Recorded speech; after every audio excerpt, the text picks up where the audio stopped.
Nikunj. Yeah, there he is. What's up, dude? There he is. He's looking very focused. I don't know if he can hear us. I know. He looks angry. Yeah, I think he's trying to share his screen. Can you hear us? I don't think he must have muted it. Yeah, he can hear us. All right, there we go. Hi. What's up, man? Good. How are you, Dimitrios? Hey, hi, Really David. good.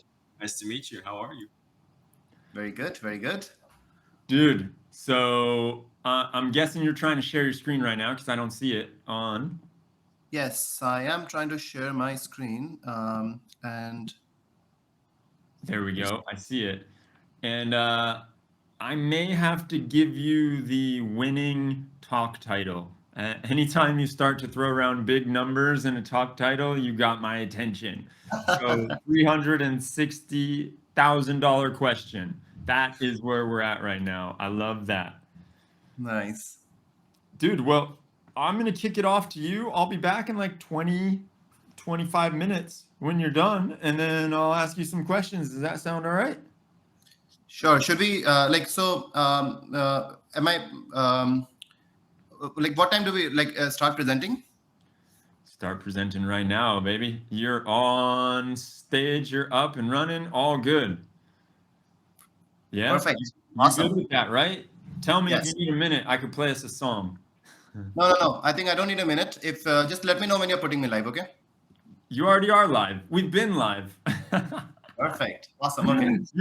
You're fully live. People are loving this. But the good thing is that I don't know if you know anything about me and my technical follies over the past couple months, but whatever technical difficulties you have, if you have any, then I can one-up you in spades. So don't worry about anything. You're all good right now. I see your screen. I see the slides on the left too. And I'm going to get off the stage, man. Perfect. Thanks a lot, Dimitrios. See ya. All right. Thanks a lot, Dimitrios, for getting me in and nicely putting me on a spot right now. Welcome, everyone. I am Nikunj Bajaj, co-founder and CEO at TrueFoundry. And today, as Dimitrios mentioned, we're going to talk about this large number, $360,000 question. And the goal for this talk basically is twofold. We are going to talk about what is this $360,000 number? What the hell does this mean? Where is this number coming from? And what does it mean in the context of LLMs? And secondly, we are going to put this number in perspective. The idea is the overall overarching goal here is all of us have started to use LLMs, and there's a lot of interesting type of pricing that we see in terms of GPU usage, in terms of API calls, in terms of how many tokens you're invoking. And while in my conversations with customers, I realized that this pricing is not as clear in people's head. So I just decided that I'm going to take this time in the talk and just demystify and put all the pricing of LLMs in perspective. Okay. And I do want to call out in the beginning that this is actually not going to be a presentation on LLMs. You will notice why I mentioned that this is going to be practically a math presentation. And we are going to be dealing with a lot of numbers. We are going to be doing a lot of additions and multiplications. So bear with me on that. Cool. So before we get started, let's actually define a sample problem statement that we are going to solve throughout this presentation. Okay. And given that we are talking about NLP, LLMs, Wikipedia is our great friend. So the problem statement that we want to take up is we want to summarize the entire Wikipedia to half its size. It's a very dummy problem statement. Please don't try this at home. But it will hopefully help put things in perspective. So we're looking at about 6 million articles in Wikipedia, where each article has on an average 750 words. I have taken some artistic liberties when I came in with these numbers because I have approximated them. So please don't hold me accountable to the last decimal point here. Now, 750 words roughly translates to 1,000 tokens, and token is essentially the currency of pricing when it comes to LLMs, right? And our goal is that we want to reduce this to 50% less words. So same 6 million articles, but now we want to have only 500 tokens per article. So that's the problem that we're trying to solve. And we're going to use our favorite LLMs to solve these problems.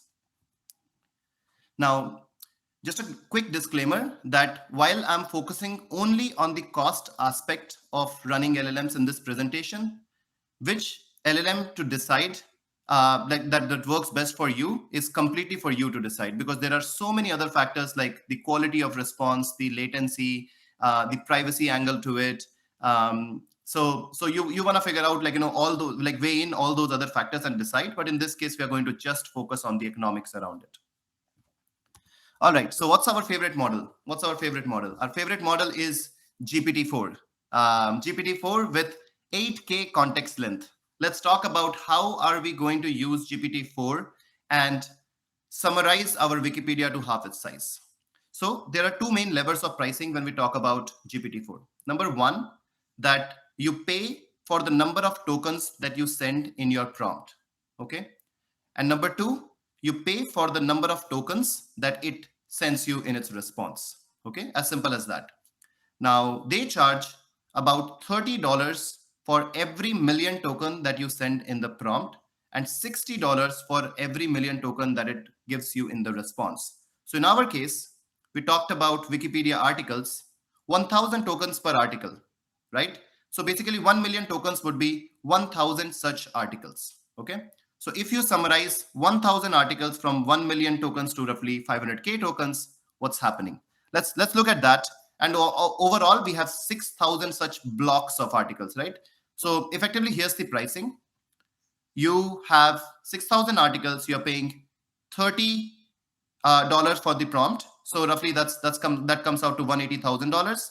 And for your response, we have again 6,000 articles. And we multiply it by a factor of half because we are reducing the size to half, and then $60 for the pricing. So that's another $180,000. So that's your number, $360,000 to take Wikipedia and reduce it to half the size. Okay, that's what I meant by the $360,000 question. And now let's go ahead and try to put this number in perspective. First off, if we choose the bigger brother of GPT-4, the one with the 32K context length, they actually have the prompt pricing and the response pricing just 2x of the 8K context length, which would effectively bring up our cost to $720,000. Okay. And if you look at the neighbor, Anthropic, if we pick up one of the best models of Anthropic, we see that there is some disparity in terms of how they price their prompt tokens compared to their response tokens. But roughly the pricing model is similar, $11 for a million prompts, $32 for a million response, and the cost comes out to be $162,000. Okay. Now let's come back to OpenAI and talk about one of the instruction tuned models. So from the GPT-3s, right? So they have 4 models: Ada, Babbage, Curie, and Da Vinci. And we will talk about the two of the higher end models, right? The Da Vinci and the Curie in this talk. Now, the way Da Vinci is priced, very similar, except they charge the same for both processing your prompts and your response. So you're paying about $20 per million tokens. Okay. And that would bring our pricing to about $180,000 if you were to use Da Vinci. And the cost of running Curie is significantly lower, actually an order of magnitude lower. And you're paying basically just $2 per million tokens for your prompt and response, and your cost becomes $18,000. So roughly, here's the math. We started with 360K for GPT-4, 720K for GPT-4 with 32K context window. Then we talked about Anthropic, Da Vinci, and Curie. Okay, I think so far this part is clear. Now let's make this math, this entire arithmetic, a bit more complex, and talk about some of the self-hosted models. Right now, the way you price self-hosted models is actually very, very different compared to how you would price the API calls, right? Because now the unit of your pricing becomes the cost of your GPUs, right? The shovel of the new gold rush, basically, as they call it, right? And in this case, I'm taking a node with 800 GPUs, 800 GPUs. I'm sure most people in this talk are very familiar with this kind of node. I have put together a pricing of the spot instance, but realistically, you might be using the on-demand instance and this very variable pricing across different GPU vendors. So again, just for ease of calculation, I've taken the pricing of the spot instance here, which is $10 per hour for this 8 GPU machine. Okay. Now, how do we price? How do we figure out that how much would it cost to summarize our Wikipedia to half its size, right? So the way this works is how fast a model, which is roughly a 7 billion parameter model, is able to process its inputs and its outputs. So the unit is called number of tokens per second or number of tokens per hour that it's able to process. And you're basically going to multiply with the cost of GPUs for those many number of hours, right? So in this example, we this number comes out to process the, basically when you process the input, you are able to send out all the inputs in parallel. This process is essentially what we call as flop bound process. Okay. And you're able to process the inputs a lot faster than you're able to produce the outputs, which happens in a sequence. Okay. So the cost of processing your prompts is going to be $350. So you can basically feed the entire Wikipedia to this model in about $350. And you can get half of Wikipedia out of this model in about $1,750. So that brings our cost to about $2,100. Okay. And I'm not happy with this much amount of math. I want to throw some more math into the equation. So what I'm going to do next is bring fine tuning to the mix of what we are talking about so far, right? Let's take a couple of examples of how fine tuning changes the pricing of summarizing our Wikipedia. Okay. So let's start with the highest end model available that's open to fine tuning from OpenAI, right? Which is DaVinci. Now you would notice that in this case, the pricing changes quite a bit. So the cost of processing your prompt tokens now is $120 per million tokens. This is in contrast to $20 per million tokens that we saw in the previous slide for the same DaVinci model.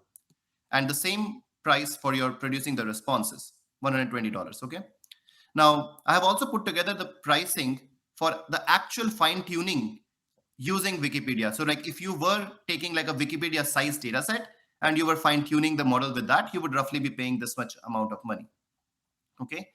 So now let's get back to some more calculations. So cost of processing your input from a fine-tuned DaVinci model, basically feeding the entire Wikipedia to a fine-tuned DaVinci model, is $720,000.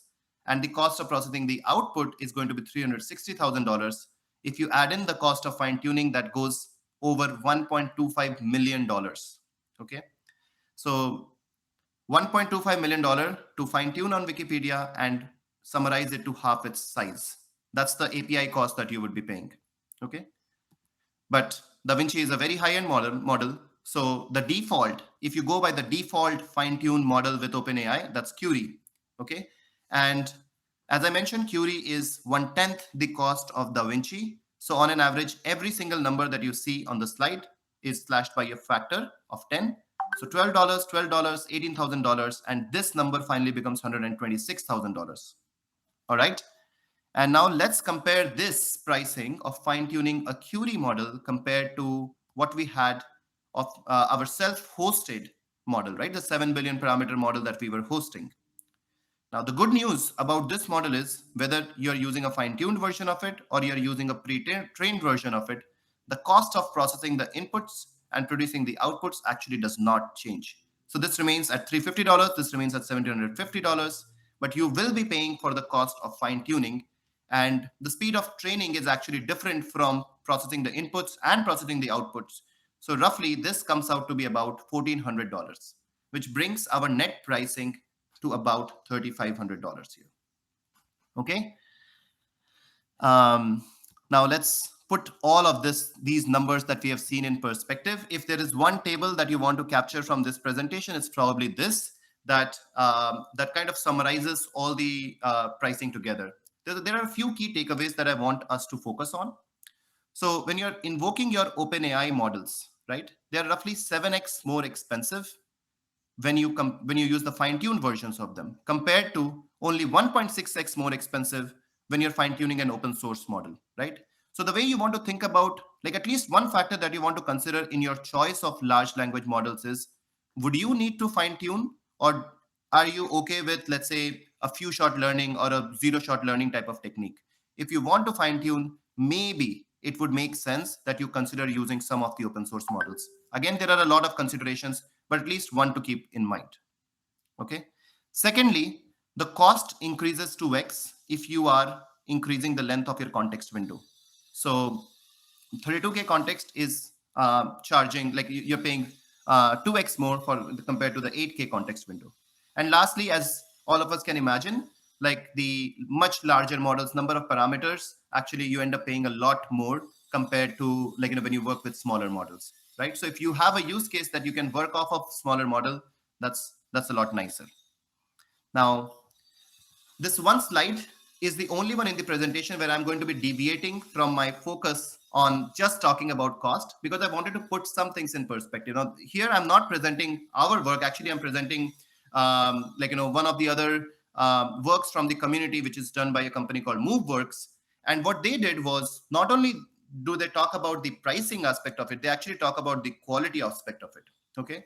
So they ended up training a 7 billion parameter model internally. Okay, they ended up fine-tuning this model and compared the performance of this model across a bunch of different use cases. They had 14 use cases across which they evaluated. I only put a sample up here. Okay, and then they realized that you are able to get even better performance, or almost equally, almost a comparable performance to GPT-4 few shot learning. So you notice that the performance here is 0.93 compared to 0.95, but then in 3 other tasks it's actually beating GPT-4, and in this case also the performance is kind of comparable, right? So the message that they give in this blog, and I encourage everyone to read this blog, is that lower number of parameters, if you're fine tuning, you could actually get a decent performance on a few tasks. And that's what we believe at TrueFoundry, that eventually open source LLMs and the commercial LLMs are to coexist. We actually don't think that one will completely trump over the other, and they are going to coexist probably even within an application. Like within an application, you will have multiple stages, and some of these problems would make more sense to be solved via the open source LLMs, and some others via the commercial LLMs. And one simple mental model to think about this is, you could offload easier or more specific tasks where you can have some more fine-tuning data. The task is simpler. This does not require a lot of complex reasoning. You can offload that to your cheaper open source large language models. And the more ambiguous, the more abstract reasoning type of task that's picking up context from word number 1 to word number 39,000 from your context, you probably want the mega LLMs to take up those tasks and pay for that, basically, right?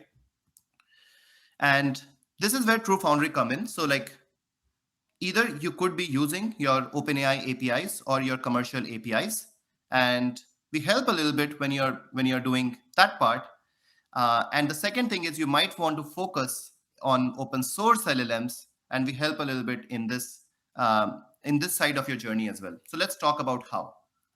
We do a very simple thing when we talk about the OpenAI APIs, right? We basically reduce the number of tokens that you are sending to OpenAI APIs, and thereby saving you real dollars. Let's see how, like what's the intuition behind this, right? So in one of our previous slides, we noticed that you're essentially paying more than half your cost in just processing your context or prompt tokens. Let me take you back to this slide. In this case, if you look at the total cost, you would notice that in almost every single row, half or even more than half of your cost is coming from your input cost or your prompt token processing cost, right? Now, the key to the kingdom here is that not all the words that you're sending as part of your context are actually necessary for your LLM. LLMs are actually great working with some incomplete sentences, reduce the length of the word, remove some words that are not necessary, rephrase the sentences, do whatever, but you could actually reduce a lot of context and still get practically the same response, right? So call it a lossless compression. And that's one of the APIs that we're building. So you basically invoke our compression API and roughly save 30% of the cost that you're invoking with OpenAI models. That's one. Now, let's say you want to work with your open source models. We have actually a lot more elaborate offering in that, where we are building a model catalog of a bunch of these open source models that are highly optimized for inferencing and fine tuning. So it and like the way we present this is a drop-in replacement for your Hugging Face or OpenAI APIs. So if you are already using, let's say, one of the OpenAI models, and you wanted to try out that how will my Dolly 7 billion or MPT perform for a particular task, it's like probably changing one word in your code base, and things will just work out of the box. And lastly, the way we are orchestrating this entire setup from an infrastructure standpoint is we're running this on Kubernetes clusters, running on top of Spot instances. You are able to completely leverage which runs within your own infra, right? So you can leverage your cloud credits, your cloud budget, anything that comes from your cloud directly, as opposed to kind of like trying to figure out a whole new budget for running your LLMs, basically. Let's dive a little bit deeper into the compression API. So I'm giving a very quick example here where we have a context, and this context is about Beyonce. Okay. And I'm asking a question that what was the name of Beyonce's first solo album? We get an answer, Dangerously in Love. I don't know if this is the correct answer, but this is what we get out of the context.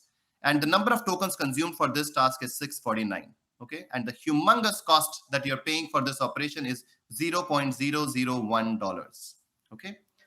However, if you were to use our compression API for the same task, you basically provide the exact same context, you provide the exact same question, you get the exact same answer, but the number of tokens that is getting consumed is 465, which is roughly 30% lower than what you were passing in the previous one.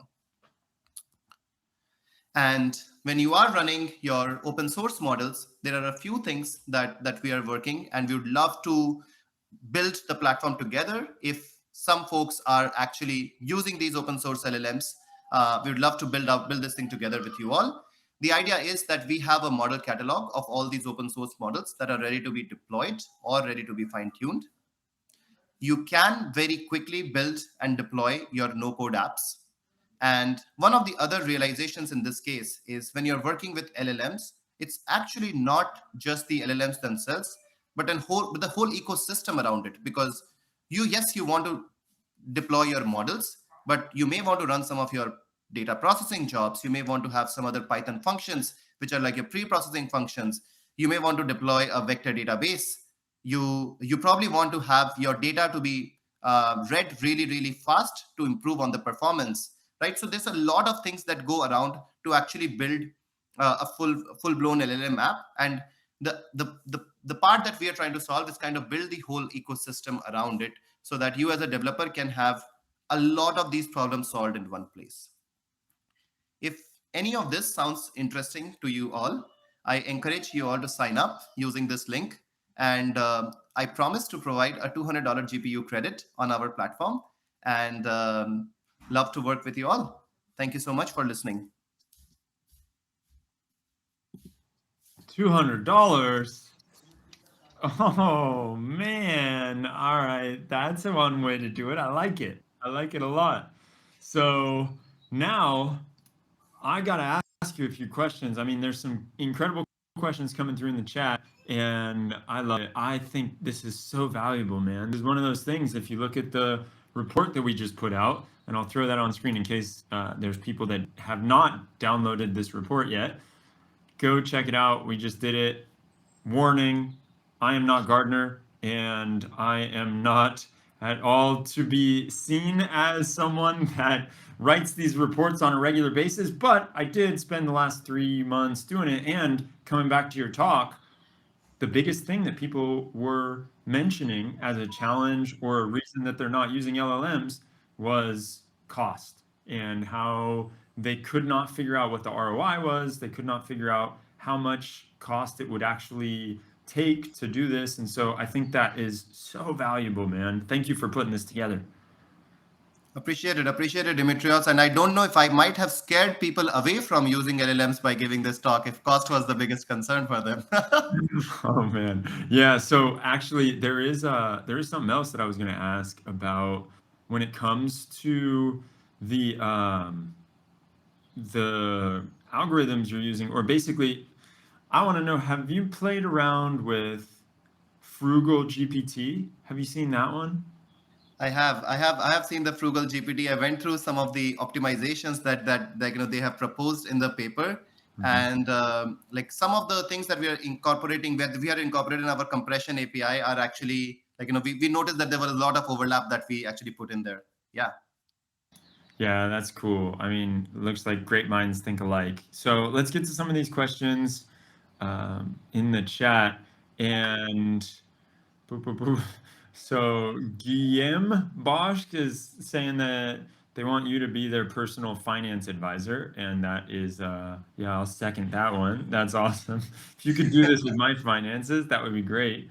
I'll Do LLMs work as well on text that you remove stop words and the lemonetizing words, or oh man, that's a big word Lemmatizing. for me right now. Yeah, your words. So like, is the LLM going to perform as well? So I'll share what experiments with it. The short answer to this question is no, they would not. Okay. If you just directly like went ahead and removed stop words and like lemmatized the words without any context, the performance actually drops. So we actually ran some extensive experiments on Q&A data sets, summarization data sets to figure out how can we ensure the performance does not drop. And when we did this naive approach, the performance actually did end up dropping. We tried a bunch of other things, like we tried some few shot learning approaches to kind of actually give human labeled summaries, which were a lot lower in the number of tokens, and that performed much better, but still not quite there yet.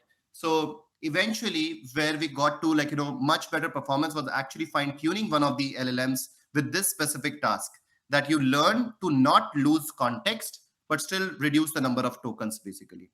So that's kind of how we had to get to solving this problem. And to be completely honest, this solution, even with all the stuff that I'm talking about, is still not generically applicable to all the LLM use cases. For example, if you were passing a code as a context and you try to summarize your code, well, it's gonna suck at it. So there are some specific use cases where this performs quite well. In some other use cases, it is still not performing very well. Yeah, that makes complete sense. And you mentioned fine tuning in your talk. Is that fine tuning with QLoRa?